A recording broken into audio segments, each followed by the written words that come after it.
Good evening. How are you? It is Tuesday night, January 24th, 2023. My name is John Schenk. I'm the host of the Deerwood Realty live stream that you're watching right now. It's actually a show. I can't really call it a live stream because nobody ever comes on to talk.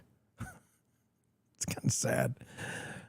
Anyway, got a good show tonight. We're going to go over a bunch of things. We're going to go over what's going on with brokerages right now as far as cutting costs, which is always a fun thing to me because when we had the expansion that we had, brokers were doing anything to recruit talent, and now that the margins are getting compacted, they have to do something, and so they're making all these cuts. So all these things you were promised as a real estate agent at these companies, you now don't have, and now you're stuck there. So we'll talk about that. We'll talk about millennial home buying experience, not so good. I don't like to criticize like groups. I don't even like to segment people into groups really, but we'll go over it. And then finally, we're going to talk about an article that's about homebuyer remorse in England. Yes, England. In the United States, I think we have a tendency to only look at the United States when it comes to real estate. Well, there's some bubbles in the world. Okay, there's some real estate bubbles. There's no question. Canada, Australia, the UK, those places for sure are in a crazy bubble. I don't know about anywhere else right now off the top of my head, but I feel like there is a chance we can learn some things if we look outside of the United States. That's where I'm at on that. Go over some tweets. We'll go over a Google Trends article about Duolingo. Are you familiar with the Duolingo app? I am interested in learning along with you what you think of it based on what I know in that space. So with that being said, let's get started with, the things that matter. Me. I do want to check the audio just to make sure I'm good. I would ask you to put something in the chat and let me know, but there's no one here. Or there is. I don't know. I don't keep the counter on because it drives me nuts. I get kind of nervous if there's like 5 people on. God knows how many.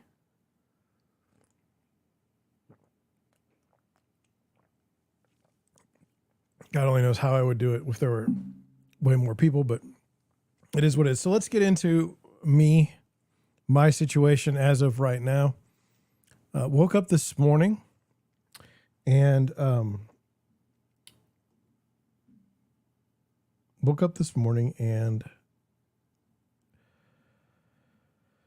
a week ago, I had this thing when I woke up and like my ears were clogged and it was making me dizzy. It was a sinus congestion, really heavy sinus congestion. And as you know, I wasn't streaming. So I went to the doctor and they gave me some amoxicillin and they said, take a bunch of Sudafed and you should be good to go. Well, I had been doing that like I'm supposed to. I follow the doctor's orders and things seemed to be fine. I started streaming again and I felt like I was going to start working on the basement and doing those things. But then, unfortunately, this morning I woke up and the thing came back. I don't know what it is. It's not good. My wife and I were talking about it this afternoon. She said, as you get older, you get more affected by the weather. I was a little surprised by that in the sense that, like if you ever broken any bones, like I broke my hand, I think at least I know once, but when it used to be ready to rain or something, or the weather would change, I did seem to feel it in my hand, but never like this sinus thing. And we even looked in the house for the temperature, the humidity in the house to see if that was a problem, because we do have a humidifier and it is something we should pay attention to. So we looked at that and there was nothing. And so very odd situation. Around noon, I took some meds, ate, felt better, but not right. Sat on the couch for a little while and took a nap, and now I just have a terrible headache. So it didn't work out. Now, why am I streaming tonight? Because I think there's a lot of stuff to stream about, and I just want to get back into the swing of things. It's like, you keep losing days, and it's not good. We can't really make these back up. So anyway, the big news here in St. Louis is the snowstorm that's coming. I wanted to go over that for a minute. I just thought it was kind of funny. When I was younger, my dad had a corporate job, and when it would snow, he would go to work. And then he would come home from work after the snow. It would snow. The streets may or may not be cleared. It didn't matter. He went. And then when, by the time he was, coming back from work, it didn't matter. There was no leaving work early because of the snow. You were expected to be in the office, and that's the way it was. My mother was a school teacher. And so normally they would get a call at 5 a.m, and there was a phone tree. And so she was, when she got the phone call, she was responsible for calling some of our other teacher people on the phone tree. And then that's how school would get canceled. And then as I was going to school as a youngster, what I would do is I would stare at the television, the news. The only time I'd watch the local news, because it's absolutely disaster. It's even worse now, but it was terrible then.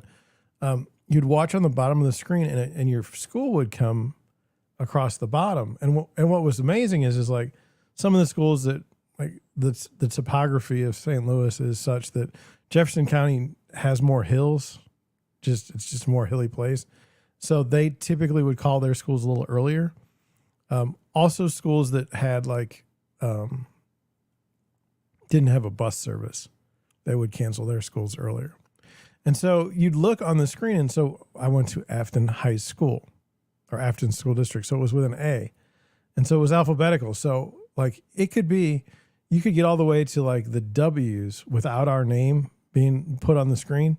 And then the next time around, the A would be put on there. And there would be times when I'd watch this and it would be come on.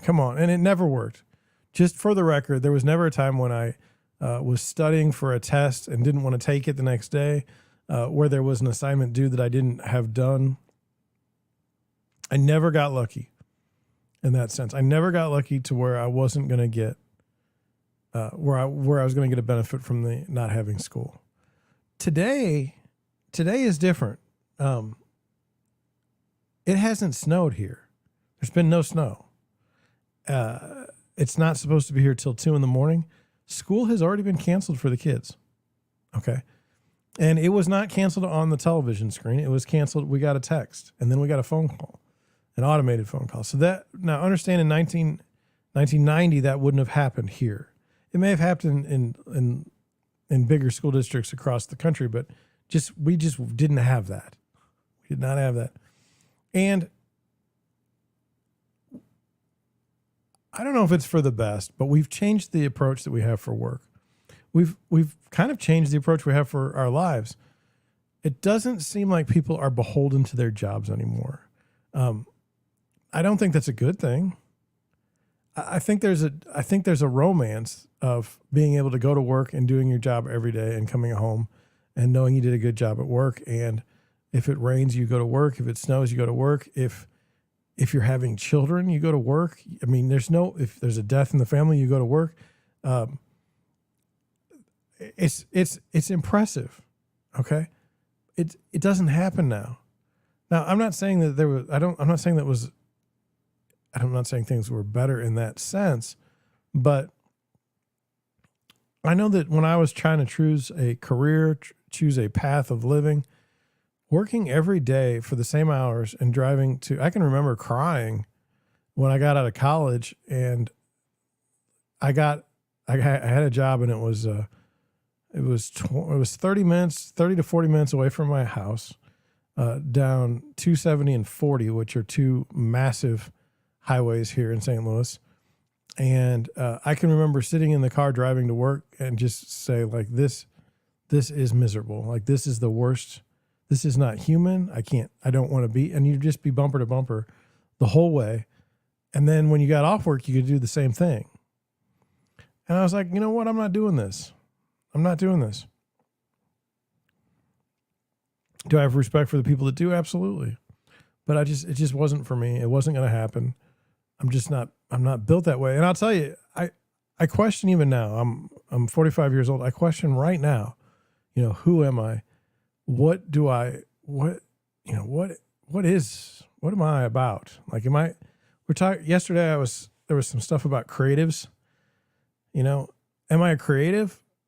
I mean, at one time I was a musician, but now I'm fully invested in real estate and my business and some other ventures. And this show, is the show creative? Is it an output for me? I kind of feel like it is. It's not highly produced, that's for sure. But I mean, how much production can I do given the job I have? But anyway, so we've got the situation where it's supposed to snow heavily overnight. The wife has they've already closed the office for tomorrow. My thing today was we went grocery shopping, did some shopping, and I just wanted to make sure we had enough food to get through tomorrow because I don't particularly want to drive in the snow. As you know, my car's also having trouble with the transmission, so that doesn't seem like a good idea. That hasn't gotten any better, by the way, if you're curious. And I don't know if I told you this, but the shop that I'm taking it to is 30 days out.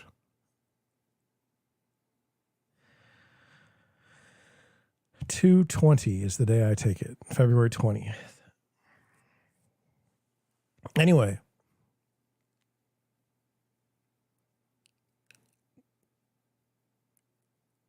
as we do the St. Louis thing, I don't know if it's the rest of the world, but what you do is when it's going to snow, you go to the store and you immediately go buy bread and milk. Stores throughout, stores throughout St. Louis today will be without bread and milk. They will sell out. And it's always been kind of one of those things like, why do you need bread and milk tomorrow? Like, has never made any sense. But I mean, I'm pretty much on lockdown at this point. I'm not leaving my house. If it doesn't snow, if there's no snow on the ground, tomorrow's fine. I'll go about my day. If there's even a hint of like snow on the streets, I won't drive. I even have an all-wheel drive car. It's just not where I'm at now. I've wrecked in the snow before. Driving to college, I drove to a college class and got hit by an ice storm and ran into somebody. And ever since then, I've kind of just been like, nah, not real interested. Now, it's interesting how it kind of ties in with real estate. So tomorrow, if someone were to call me to show a house, I'd be like, no, not until later in the afternoon, at least until I get a chance to plow the streets. Then I'd probably go. Earlier in my career, I did go and show a house during an ice storm, but I don't think that we knew it was going to be an ice storm at the time. And they were my friends, and it was no big deal. It was close to my house. It was actually like one street down, so I didn't mind. But, the way I normally list houses, Monday or Tuesday, they're coming soon. Wednesday or Thursday, they go active, big weekend. And then we have an offer, usually. Even good times, bad times. That's normally how it works. I have a condo that I'm listing probably Thursday. And so I would like to get over to it tomorrow just to make sure it's still there. But like I said, if it's going to be too heavy of the snow, I'm not leaving. I don't know that people are bad drivers in the snow. I don't know about anybody else. I know that I just don't want to be around anybody. It's just not worth it to me. So that's issue number one. Issue number two. We have a couch. And we bought it 6 years ago. And it cost us $450 on clearance. It's a leather couch. It's an ugly color, and we have the German Shepherd, Zeus. And so he sleeps on the couch sometimes.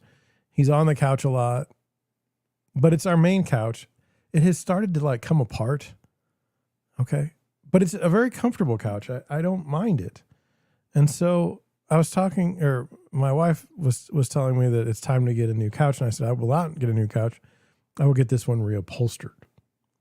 Because for a couple of reasons, and I'm I'm going to put them out there for you, and you might be surprised. But I do believe I am quite an environmentalist. Okay, but you'll never know it. You'll never know it just from the way I talk, the way I see things. But I'm probably. I mean, do I get a gold star for my efforts? Probably. But one of the things that I'm big on is, like, if you can, reuse something, or, not throw it away. I mean, why fill up a landfill with a couch when it could be reupholstered and used again? Well, I'll tell you why. I'll tell you why right now. I paid $450 for the couch, and I'm gonna do it like this. I've got my phone calculator down here, and I'm just gonna go over what I was quoted today. I went to the upholstery store, the one closest to my house, for the sofa. Okay. The labor for the sofa is $3,900. Okay. New foam seats are $195 each. So let's just call that $600. Then the foam backing is $150 times 3. Let me get that real quick. $450 for that. And then it needs 22 yards of fabric. And the 22 yards of fabric, they quoted me as $54 a yard. Okay. So $54 a yard times 22.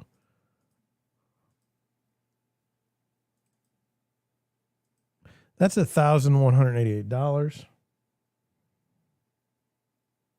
To get that couch reupholstered, $6,138. I paid $450 for it.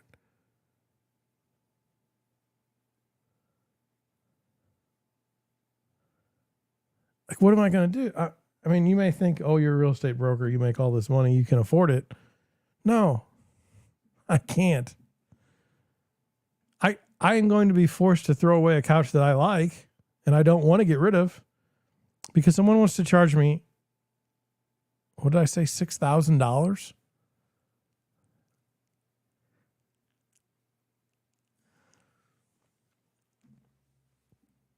How do you tell somebody? Well, she said it with a straight face, so I guess that's how. But my wife and I we laughed. Well, disappointed though, because we're gonna have to get rid of the couch. You can put covers on it, like slip covers, I guess they're called, or something, but it's just not the same. And it's just not. It's got to go. But it's so frustrating. I mean, I like the couch and everything, but it's like the leather. It's probably not real leather, but it's like coming off, and like when you're sitting there, all of a sudden you're covered in faux leather or what was supposed to be real leather, but I don't know. My Subaru car seats are supposed to be real leather, and they're not cracking. They're peeling, and there's stuff online that says that they're actually not. They're like a vinyl product, and they're only leather on the sides. So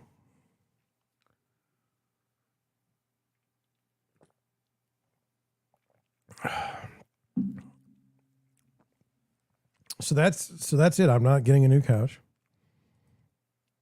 It's supposed to snow all night. Let's take a look at let's kind of move the show forward and let's talk about interest rates. Our mortgage rates.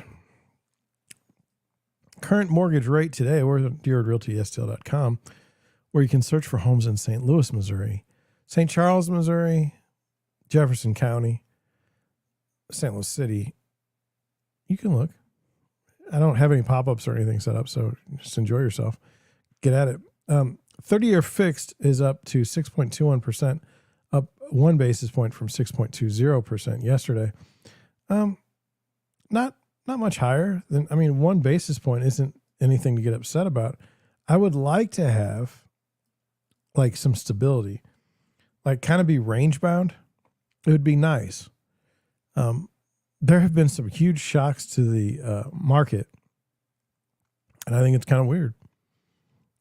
Historically, it has been the space between the borrowing rate and the mortgage rate on a 30-year fix were very, very wide during the pandemic, and that was unusual. And now they're starting to contract a little bit, which is good. I'd like to be at 5.5%, but I tell you that every night. Let's move on. Well, let me frame this story. Okay, we're going to talk about this is some from Google Trends. Okay, now I don't know about you, but I'll put it this way just so I don't screw it up. And then I can do it. Watch this. Let's do some advanced YouTubing. Okay, good.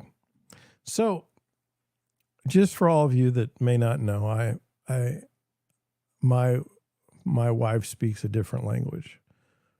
She speaks what they would call Serbo-Croatian. She's from Bosnia.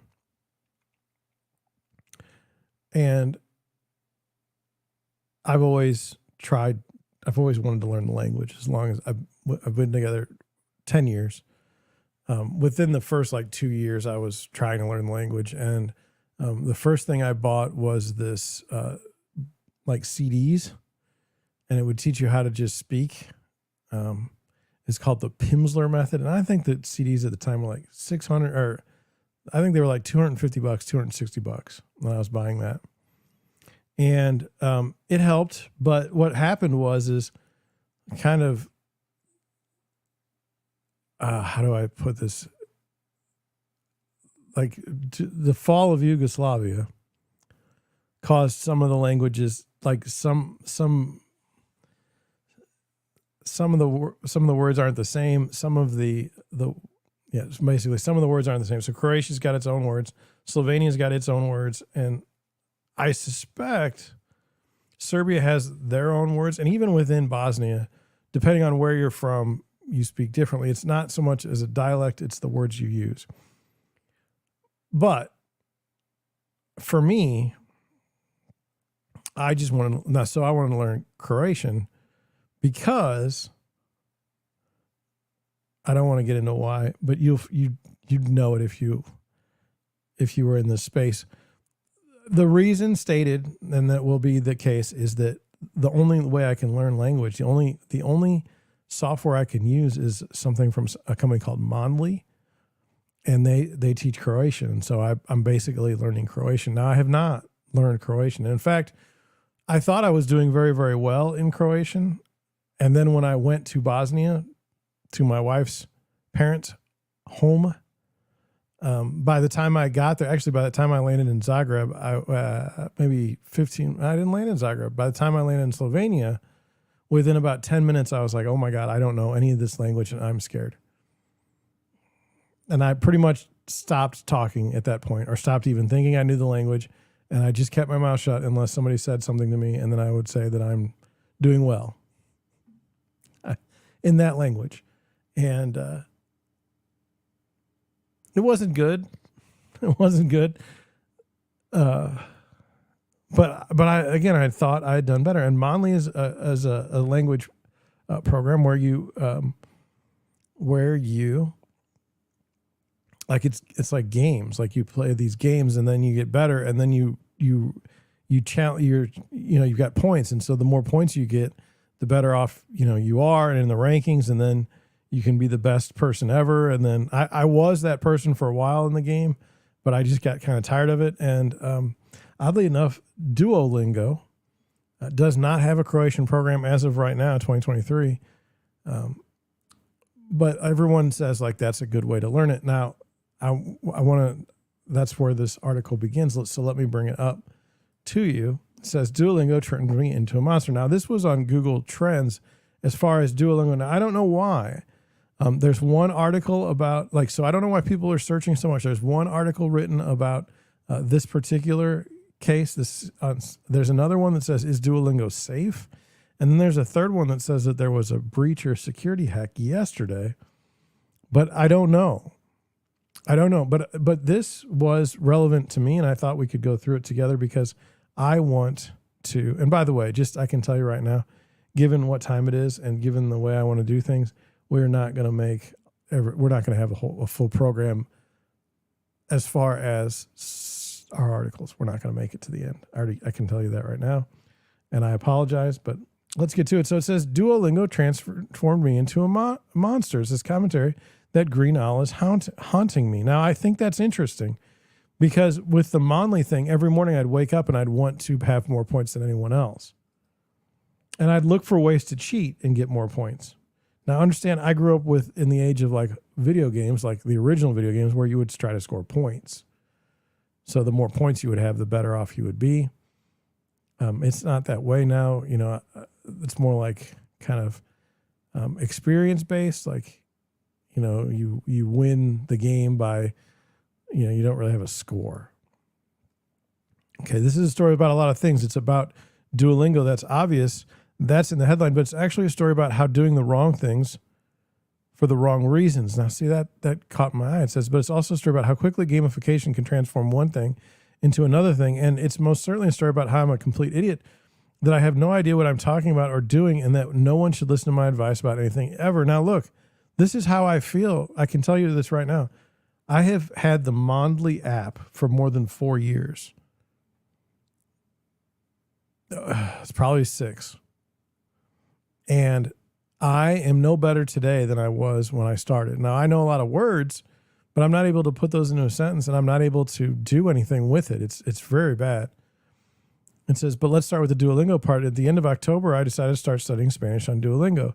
That was a good decision, because learning a new language is fun and rewarding, but it's also a terrible decision because I literally just come back from visiting family in Chile, a Spanish-speaking country, squandering one of the 4 or 5 times in my entire life where the ability to speak Spanish would have actually been useful. And I'm in the same boat. I wanted to speak the language so bad, and I just wanted, as a sign of respect to my wife's parents and her family, I wanted them to know that we were like buds and that I cared. And then to go over there and just do a terrible job, my language skills just suck.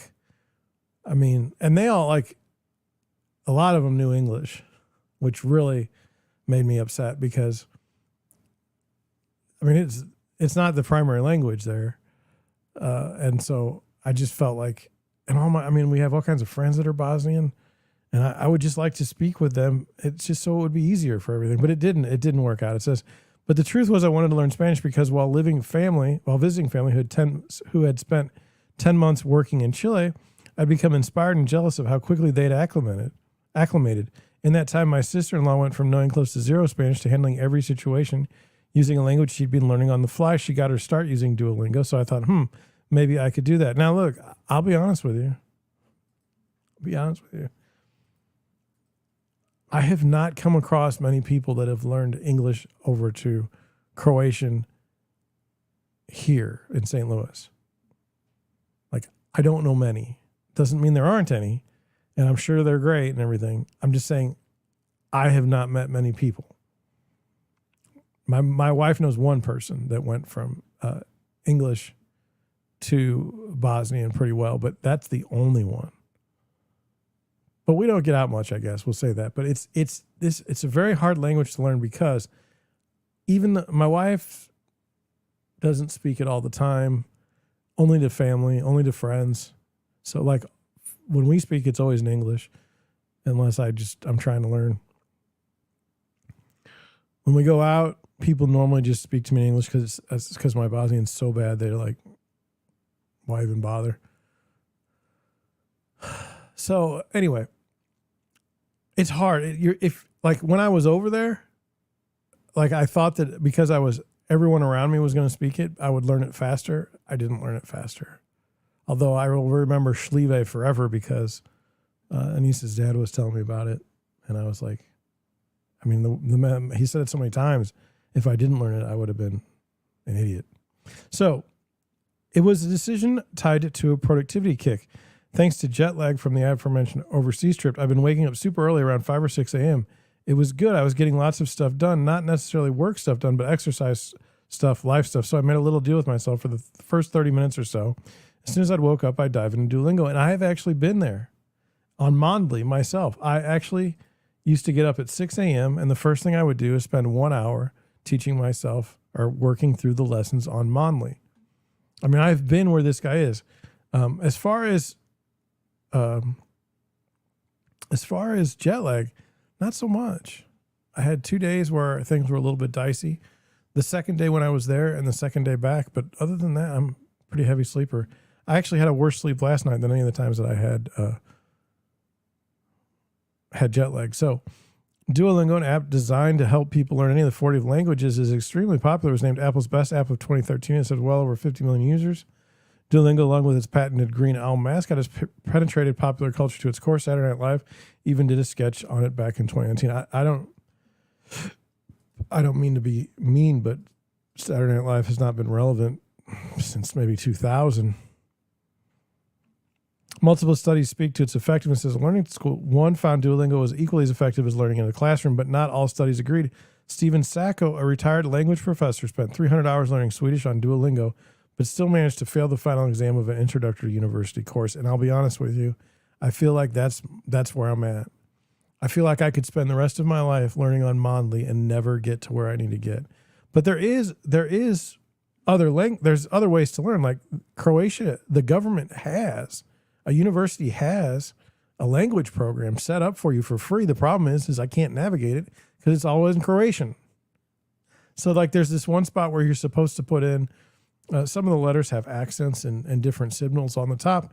And one of those I don't have on my keyboard that I don't know where it is. And I don't know, the spelling's wrong. And so I just get locked up in this one spot and can't move forward on the lesson. So, I mean, and you can't ask for help. And so you're just stuck there. So anyway, none of this dissuaded me. In the beginning, I went hard. I'd spend roughly an hour every morning blasting through the early lessons. It was incredibly addictive. I had baseline knowledge of Spanish, so I was breezing through as close to 100% accuracy, a gigantic ego boost that came with fuzzy feelings of achievement. Look, when I was doing it for Mondley, I would not allow myself to go to a different lesson unless I had gotten 100% and made no mistakes on the previous lesson.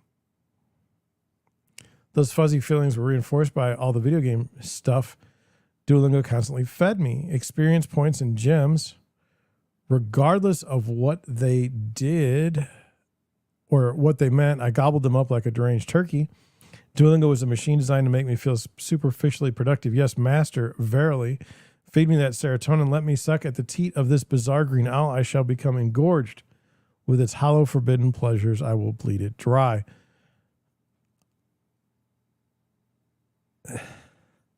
I mean, all I can say is I sat down and I would try and get the top score, and I would try to get it by so much that no one could catch me in my Mondley. That's how I did it. It says, Diamond Dogs, maybe the most bizarre thing about my Duolingo obsession, while I was racking up the gems at 6 a.m. in the morning, I had a human wife sleeping in my bedroom who not only used to teach languages as her full-time job, but speaks Spanish fluently.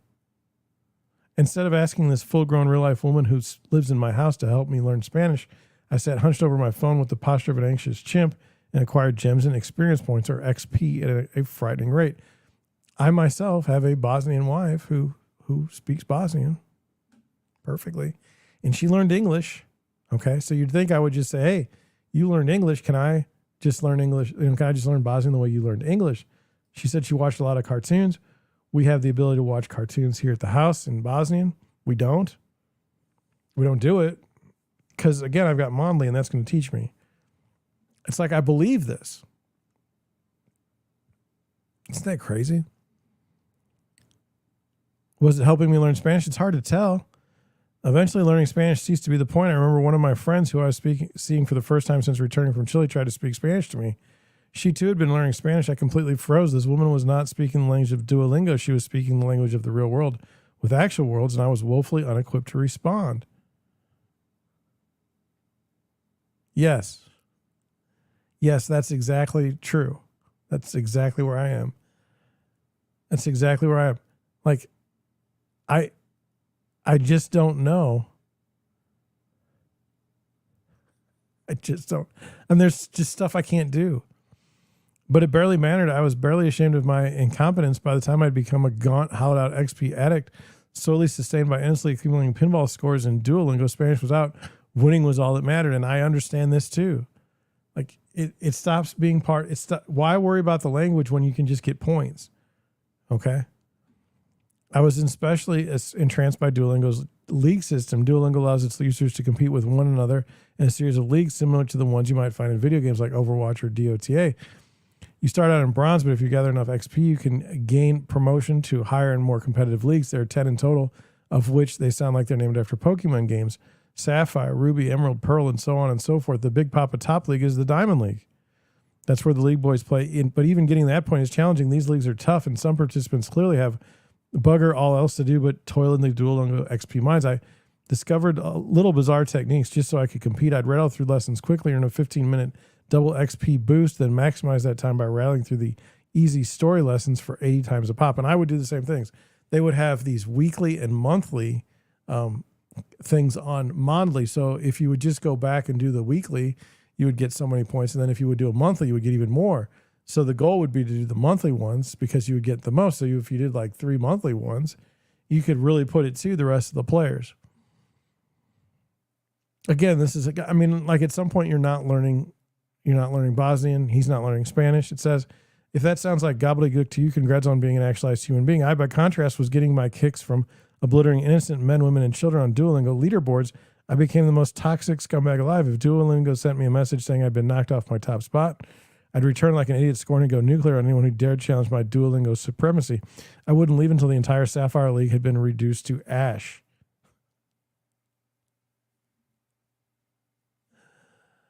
And there's people on Mondley the same way.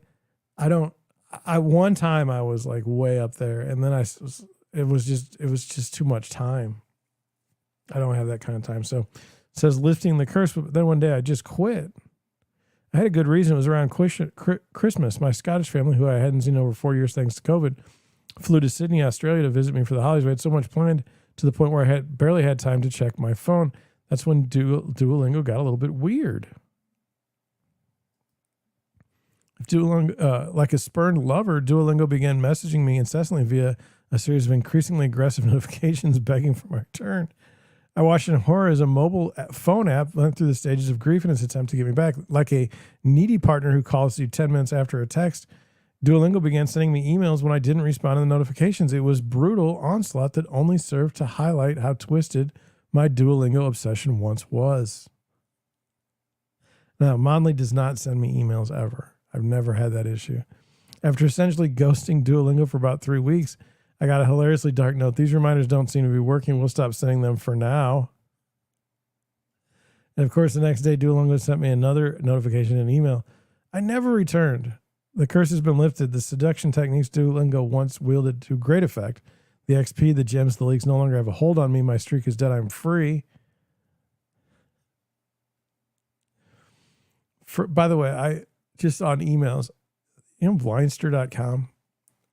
We got blinds from them and they're fine. They're great. Okay. I don't know how many people buy blinds more than once in a decade, but Blindster sends me an email every day. And it's like 35% off every time. And then the first email is like, look, we're bringing 30% back or 35% off coming soon. And then we've got 35% off. And then the next day it's like, you missed 35% off, but we'll still give it to you because you're special. And this happens every day of the week. I just can't imagine ever needing to buy blinds that much.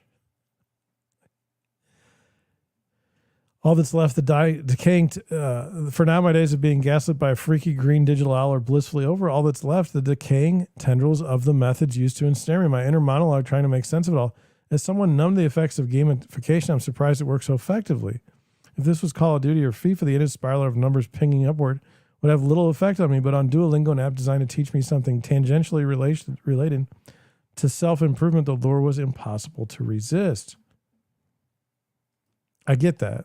I still like video games with gamification, like with points. I like that. Lesson learned, or in this case, lesson sort of learned. Did I get my Spanish get better? Lesson no. I learned a few words and polished up aspects of my clumsy grammar, but I suspect that if my wife were to walk out of her home office right now, this very second, and speak to me in Spanish, I'd freak out. I'd disintegrate into a pile of clothing and smoke, like the Wicked Witch of the West, but then resuscitated like a cursed hunched golem. I'd probably fire up Duolingo completely on autopilot and find myself sucked into the abyss all over again. I get it. I get it.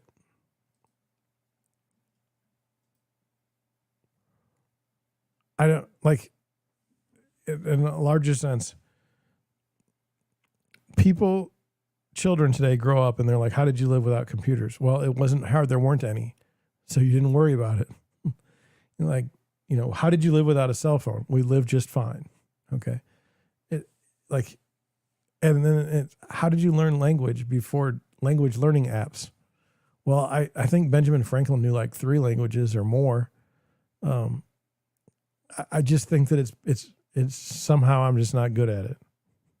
I'm depressed about it. I will learn it. I mean, I will make it a point to learn it, but maybe this year is my space to realize that what I'm trying isn't working and that I should try harder a different way.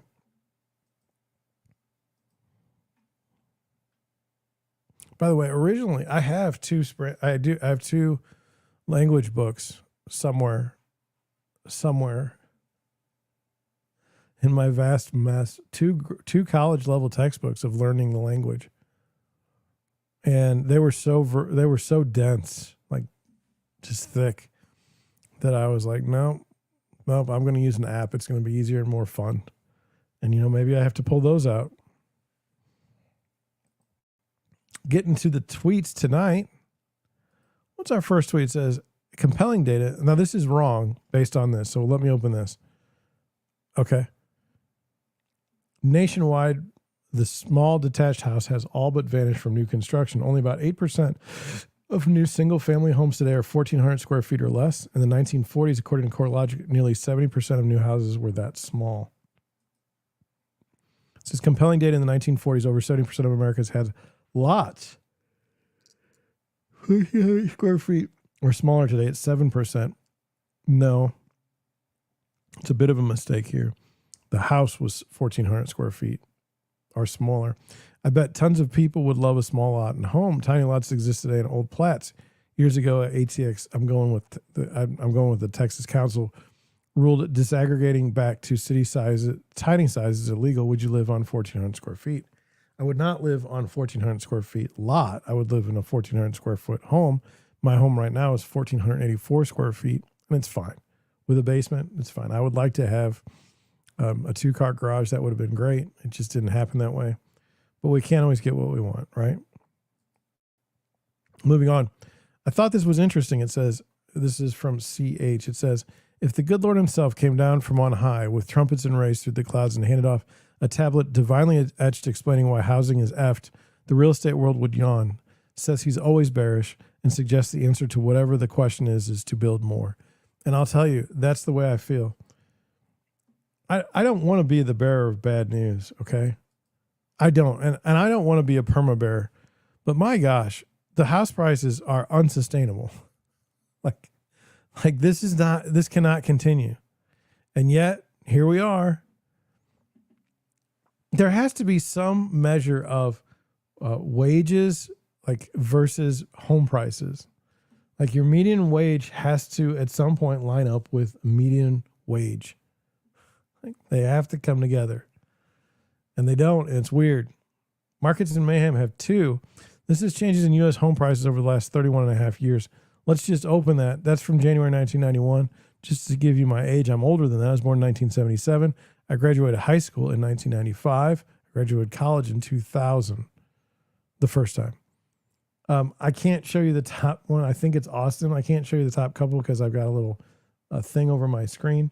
But if you look at this, like Austin, 634%, 576%. We're at St. Louis. They're only up 172%. Detroit's only up 135%. But I always think that, honestly, Detroit's a misnomer. You've got the city of Detroit, okay, or Wayne County. Not as criticism. I lived in there. But then you've got Oakland County, and then you've got the county to the west. I don't remember it off the top of my head. I want to say it's like Clinton Township or something, Clinton County. Anyway, Jackson County. You basically go almost all the way to Ann Arbor and you're still in the suburb of Detroit. I mean, it's that far away. I mean, just houses everywhere. And to the north, it's even more impressive. So I don't believe that that's correct, but because I know those houses out there have gone way higher. But this is, I thought, interesting. I thought something that would be, I mean, if you were to put your money in a house, in theory, versus a stock, you'd have done a hell of a lot better with your house. Not saying you should use your house as an investment in any way. I'm just saying that's what this is. Markets in mayhem again. We had this graph yesterday. That's why I wanted to go over it, just because I saw it on a different space. This is from RE Reventure. Housing affordability is worse than it was before the great financial crisis. That does not mean we're headed for a crash. It does mean a lot of people can't afford a home until prices go meaningfully lower from here. That's right. That's right. Home affordability. Now, that's different than affordable housing. This is the wordplay that we use. Affordable housing is not what you think it is. You think affordable housing is housing built for people that can afford it. That ain't what it's for.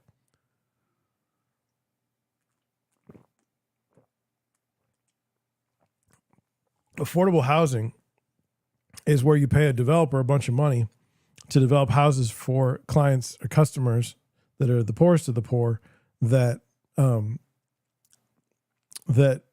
will get a place to live, and in return the developer will make a fortune because he's dealing with people that are not business savvy, more government savvy. And at the end of the day, you could have built thousands of more homes somewhere, without being affordable, and still been more affordable than the homes that are built for the affordable housing. It's absolutely a mess. It's just mind-boggling. Let's go on. Nick Timmeros.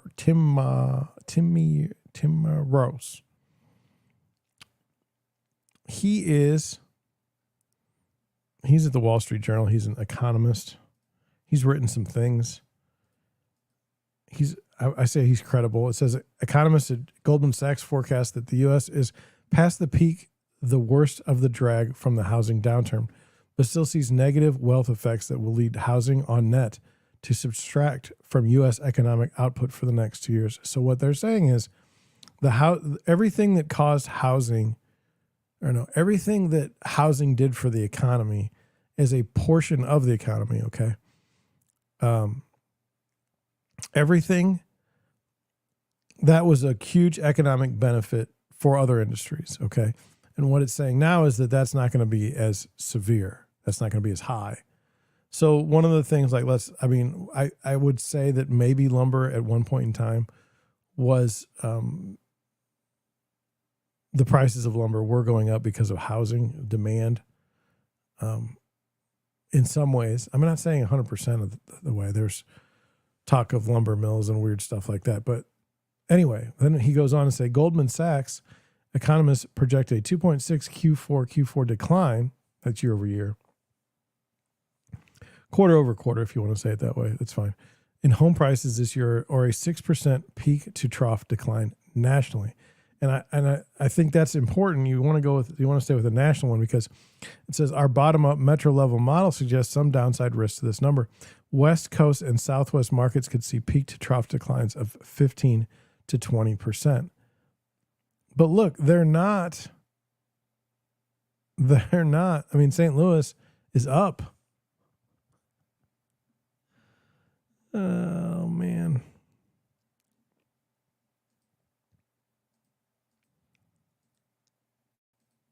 I don't know. I think the housing market in St. Louis is still pretty strong, to be honest with you. If I listed something at the right price, I could probably get at least one offer and not maybe two or three.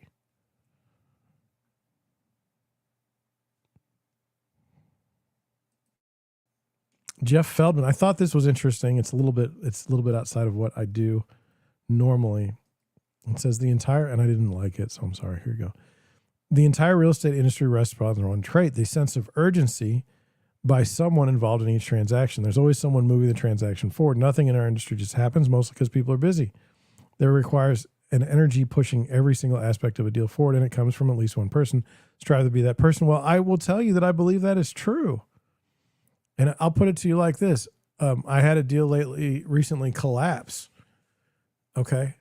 And it was very, very irritating. I was representing the seller and the buyer's loan didn't go through. And so I said, well, I know a guy.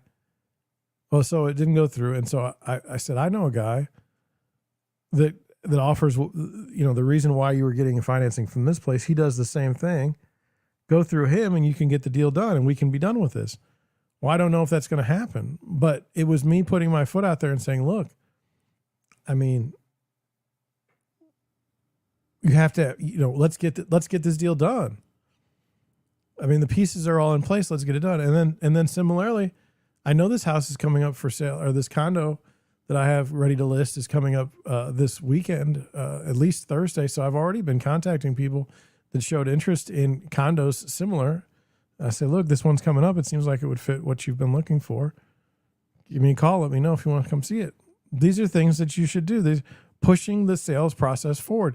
Your agent should be wanting to try to sell the house if they're the listing agent.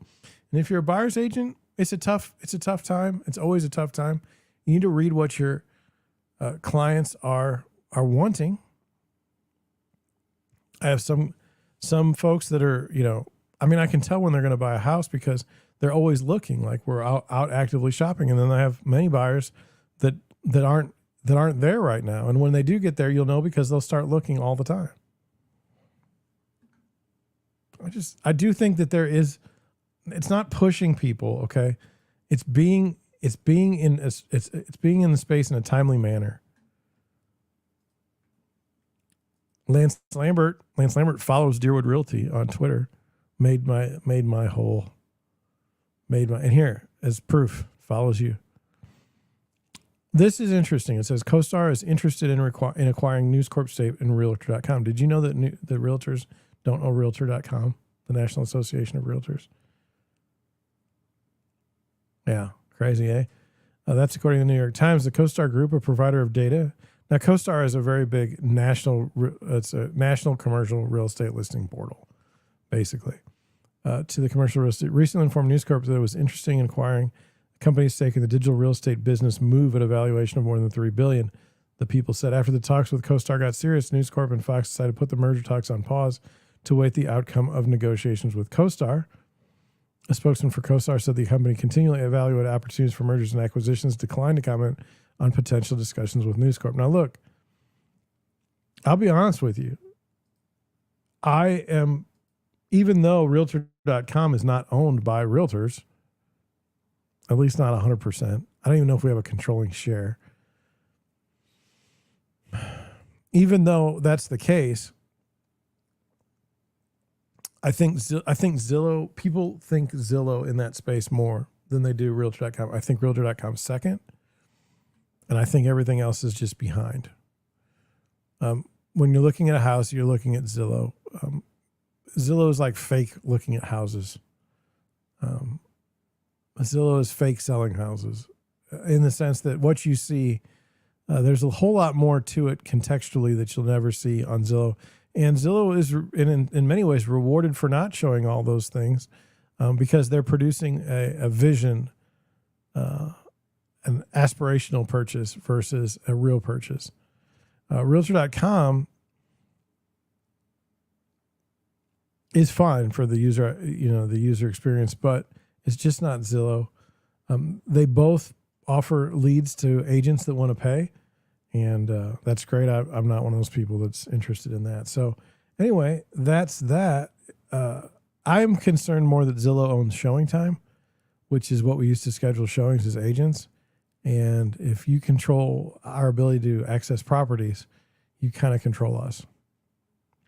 But no one said a word when Zillow wanted to be buying showing time. And I can remember to this day, and I'll never forget it, when Zillow started doing the iBuyer program and became brokers themselves, our own board said you cannot criticize. It would be their brokers as well, and you could not criticize them. And it's like, I mean, they said they were never going to be brokers. What happened? I can say that. Darth Powell, in order to keep the Ponzi scheme going, the government will manipulate how they report inflation. Inflation measurements have always changed many times throughout the decades, always to diminish how much inflation is reported. It's a scam. And I'll tell you what, I know this to be true. I've lived it. And let me tell you something. I went to Five Guys today for lunch. The top hamburger at Five Guys, the cheeseburger, the one with the 2 patties, is coming in at $11.71. Fries are like $7. I'm sorry, the low fries, the small fries are like $7. The regular fries are like $9. It's a nice burger, nice fries. This has risen. Like when they came to St. Louis, they were in the most expensive burger was like in the 7s. And now we're in 11. That's inflation. And people have stopped talking about inflation. It'll go away. In fact, if you look at like the political football, people are talking about how much money can we give Ukraine? Why can't politicians store documents correctly? They talk about George Santos is a complete liar and he should be removed from office. But like all those people up there are completely terrible people. Like they're all liars of some degree. It's odd you chose him. It's not odd. I know exactly why you chose him. Everything's kind of messed up right now. And so many things are that we aren't going to talk about inflation. We're not going to talk about American saving rates being the lowest that they've been since before the Great Recession. We're not going to talk about credit card debt spiraling or skyrocketing out of control.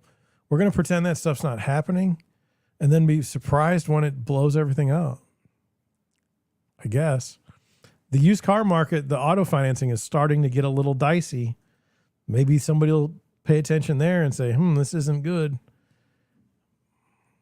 Whatever. Last one, Jeff Winiger.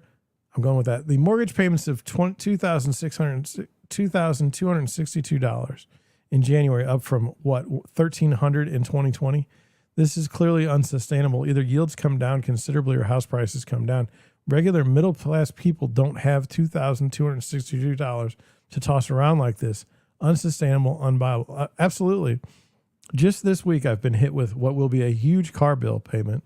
The kid needs braces, groceries, and everything expensive. I need a new couch. And I've still got this basement to fix, which is a complete disaster right now. I mean, I am tapped out cash-wise. No question. Oh, I got to get a new car. It's just a disaster. So anyway, I'm going to do something that I don't normally do, but nobody's on with me right now. And I feel like I've had a pretty good show. I'm going to cut it. I'll put the rest of the stuff on tomorrow night, or tomorrow during the day, whatever I get around to. I'll let you know if it snowed. That's all I have for you tonight. Thank you for watching. I will talk to you tomorrow. Bye.